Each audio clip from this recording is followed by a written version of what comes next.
बिस्मिल्लाहिर्रहमानिर्रहीम बिस्मिल्लाहिर्रहमानिर्रहीम रब्बि इश्रह ली सदरी वयस्सिर ली अमरी वहलुल उक़दतम मिन लिसानी यफ़क़हू क़ौली। मोहतरम सामीन अस्सलामु अलैकुम वरहमतुल्लाहि वबरकातुहू। आज इंशाअल्लाह सूरह नस्र की आयत और तर्जुमा और तफसीर आपके सामने पेश करूँगी। अगर मकाम नज़ूल की बात की जाए सूरत के, तो ये सूरत जो है वो मदीना मुनव्वरा में नाजिल हुई।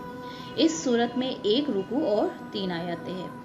और नाम की अगर वजह बताई जाए कि सूरह नस्र रखने की वजह क्या है, तो नसर अरबी में मदद को कहते हैं, क्योंकि इस सूरत की इब्तिदाई आयत में लफ्ज़ मौजूद है, इसी मुनासिबत से इसे सूरह नस्र कहते हैं। बात अगर मज़ामीन की जाए, तो इसमें नबी करीम सल्लल्लाहु अलैहि वसल्लम को फ़तह मक्का की बशारत दी गई है और ये बताया गया है कि अनकरीब लोग गिरोह दर गिरोह जो है वो दीन इस्लाम में दाखिल होंगे। और आखिरी आयत में नबी करीम सल्लल्लाहु अलैहि वसल्लम को अल्लाह ताला की तारीफ और पाकी बयान करते रहने और उम्मत के लिए मग़फ़िरत की दुआ करने का हुक्म दिया गया है। अब चलते हैं, सबसे पहले इस जो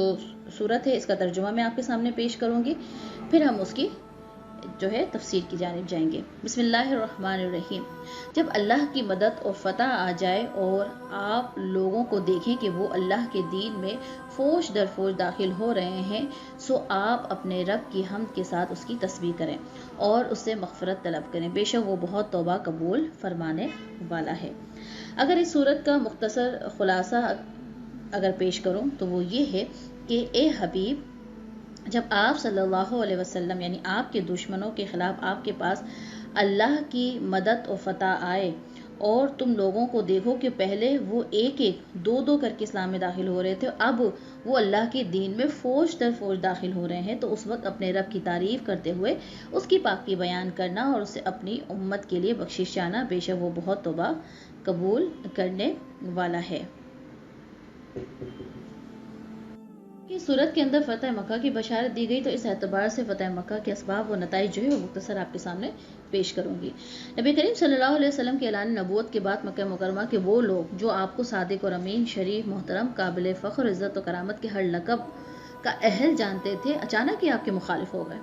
उन्हें दीन इस्लाम के पैगाम पर अमल पैरा होने में अपनी सरदारियां खो जाने का डर हुआ। उन्हें ये मालूम न था कि अगर आज रसूल खुदा सल्लल्लाहु अलैहि वसल्लम की पुकार पर लब्बैक कह देंगे तो 14 सदियां गुजर जाने के बाद तो क्या क़यामत तक के लिए सहाबी रसूल जैसे अजीम लक़ब से जाने जाएंगे और हर कलमा गोह जो है उन्हें रज़ियल्लाहु ताला अन्हुम कहकर याद करेगा। मगर अफसोस कि उनके नसीब में ये ना था। बहरहाल जिनके नसीब में था और जिन्होंने आप सल्लल्लाहु अलैहि वसल्लम के साथ जो है वो लब्बैक कहा, और प्यारे आका सल्लल्लाहु अलैहि वसल्लम की अब जो थे वो जिन्होंने लब्बैक नहीं कहा था और आप सल्लल्लाहु अलैहि वसल्लम की मुखालफत की थी, तो नबी करीम सल्लल्लाहु अलैहि वसल्लम जो है उन मुखालफत करने वालों के सबब जो है अजियतें जो है उनका शिकार हुए। उन्होंने नबी करीम सल्लल्लाहु अलैहि वसल्लम को अजियतें पहुँचाना शुरू कर दी, लेकिन नबी करीम सल्लल्लाहु अलैहि वसल्लम सब्र और इस्तकामत का दामन जो है वो थामे रखा। जब कुफारे मक्का का जुल्म सितम सारी हदें पार कर गया, तो अल्लाह करीम ने भी उन्हें इजाज़त दे दी, तो मुसलमान मक्का मुकर्रमा से मदीना मुनव्वरा हिजरत कर गए ताकि आज़ादी के साथ अपने रब करीम की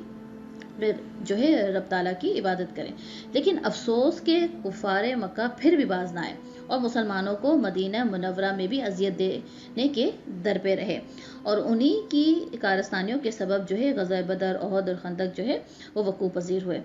वक्त गुजरता रहा, हिजरत मदीना का मतलब हिजरत का 6ठा साल जो है वो आ गया। अब मुसलमान मक्का मुकरमा में बैतुल्लाह शरीफ की ज़ियारत के लिए बेकरार थे। चुनांचे रसूल करीम सल्लल्लाहु अलैहि वसल्लम 1400 सहाबा कराम के जो साथ जो है वो उम्रे की अदायगी के लिए मक्का मुकरमा की जानिब रवाना हो गए। कुफारे मक्का ने फिर अपनी जफाकारी से काम लिया और पुरअमन मुसलमानों को मक्का मुकरमा में दाखिल होने से मना कर दिया।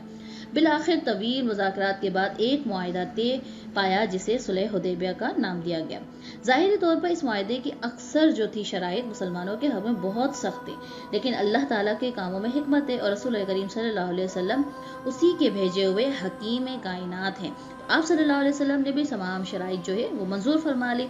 उन शराइत में ये भी था कि फ़रीक़ैन 10 साल तक जंग जो है वो मौकूफ़ रखेंगे और उसके साथ साथ मुआहिदे में ये भी बात तय पाई कि अरब के दीगर कबाइल को ये इख्तियार है कि दोनों फ़रीक़ों में से जिसके साथ चाहे बाहिमी जो है इमदाद का मुआहिदा जो है وہ قرض لیں۔ عرب کے دو قبیلے جو تھے اس میں بنو خزاع اور بنو بکر جو تھے آپس میں دشمن تھے، یعنی ایک دوسرے کے دشمن تھے۔ اب ان میں سے ایک جو تھا بہت عرصے سے ان کے آپس میں لڑائیاں بھی جاری تھی۔ اب صلح حدیبیہ کے بعد قبیلہ خزاع جو تھا اس نے مسلمانوں کا ساتھ دیا، یعنی اس کا مسلمانوں کا دوست بن گیا، اور بنو بکر جو تھے وہ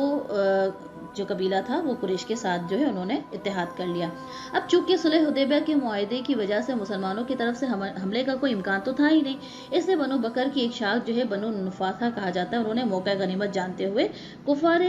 قریش کے ساتھ مل کر بنو خزاع پر اچانک حملہ کر دیا، یعنی انہوں نے اس موقع کو غنیمت جانا، اور ویسے ہی ان کے درمیان آپس میں جو ہے وہ دشمنی چل رہی تھی، لہٰذا ان کو پتا تھا کہ مسلمانوں کی جانب سے تو کوئی حملہ نہیں ہوگا، لہٰذا انہوں نے اس موقع کو فائدہ اٹھایا اور مسلمانوں پر حملہ آور، یعنی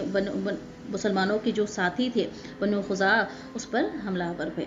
اب یہ واضح طور پہ صلح حدیبیہ کے معاہدے کی خلاف ورزی تھی، کیونکہ یہ طے پایا تھا کہ دونوں فریقین کے درمیان جو ہے وہ 10 سال تک جنگ موقوف ہو جائے گی، جس سے بنو خزاع کو جو ہے وہ کافی نقصان بھی اٹھانا پڑا تھا۔ اس واقعے کی خبر جب نبی کریم صلی اللہ علیہ وسلم کو ہوئی تو آپ نے قریش کی طرف پیغام بھیجے اور 3 شرطوں میں سے کسی ایک شرط کو فرمایا کہ آپ اسے قبول کر لیجئے، جس میں پہلی شرط یہ تھی کہ خدا کے مقتولین کا خون بہا، یعنی قتل کا بدلہ دیں۔ دوسری شرط یہ تھی کہ یہ قبیلہ جس نے حملہ کیا ہے اس کی حمایت سے دستبردار ہو جائیں، اور تیسرا یہ تھا کہ ہمارا جو معاہدہ ہے اس کو ہی صلح حدیبیہ کے معاہدے کو جو ہے وہ ختم کر دیا جائے، یعنی معاہدہ ٹوٹ گیا ہے اس کا اعلان کر دیں، ان کی جانب سے اعلان کر دیا جائے۔ لہٰذا انہوں نے تیسری شرط قبول کی اور جو ہے وہ اعلان کر دیا کہ صلح حدیبیہ کا معاہدہ ہے ٹوٹ چکا ہے۔ اب 10 رمضان مبارک 8 ہجری کو نبی کریم صلی اللہ علیہ وسلم 10,000 کا لشکر لے کر مکے کی طرف روانہ ہو گئے، اور مکہ شریف پہنچ کر آپ صلی اللہ علیہ وسلم نے یہ رحمت بھرا فرمان جاری کیا کہ جو شخص ہتھیار ڈال دے گا اس کے لیے امان ہے، اور جو شخص اپنا دروازہ بند کر لے گا اس کے لیے بھی امان ہے، اور جو مسجد حرام میں داخل ہو جائے گا اس کے لیے بھی امن ہے، اور مزید فرمایا کہ جو ابو سفیان کے گھر میں داخل ہوگا اس کے لیے بھی امان ہے۔ لہٰذا مزید آپ صلی اللہ علیہ وسلم نے اعلان جو عام معافی کا اعلان فرمایا تھا، اور کس طریقے سے مسلمانوں کو جو ہے فتح مکہ جو ہے وہ نصیب ہوئی تھی، اس تمام تر معلومات اور سورہ نصر سے حاصل ہونے والی جو معلومات ہے اس کو انشاءاللہ ہم آئندہ کی ویڈیو میں بیان کریں گے۔ جب تک کے لیے اجازت دیجیے، فی امان اللہ، السلام علیکم ورحمۃ اللہ وبرکاتہ۔